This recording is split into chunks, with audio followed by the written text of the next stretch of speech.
నేను తిరుపతిలో టీవీ9 తరపున పనిచేసే టైంలో తిరుమల తిరుపతి దేవస్థానం బంగారం ఎంతుంది?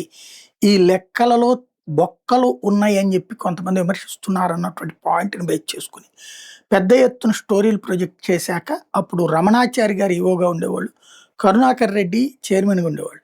మొదట నా మీద కాస్త గుస్సా అయినా, ఆ తర్వాత ప్రజలకి చెప్పాల్సిన బాధ్యత మీకుంది గదా! అన్నప్పుడు అవునంటూ ఆ మొత్తం లెక్కలు తీసుకొచ్చి చూపెట్టారు. ఈవెన్ శ్రీవారి నగలని డిజిటలైజేషన్ చేశారు. అప్పుడు మొట్టమొదటిసారి. ఆ నగల లెక్కలు అవంతా కూడా ప్రజలకి, ప్రపంచానికి చూపించారు.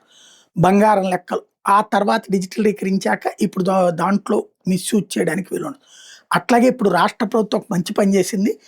రాష్ట్ర వ్యాప్తంగా దేవాదాయ శాఖాలయాల్లోని స్వామి, అమ్మవార్లకు చెందిన స్వర్ణ, రజత ఆభరణాలు, నగదు నిల్వల లెక్కలను అధికారులు సిద్ధం చేశారు. ఇందులో ఆభరణాలు బాండ్ల రూపంలో 1834 కిలోల బంగారం ఉన్నట్టు తేల్చారు.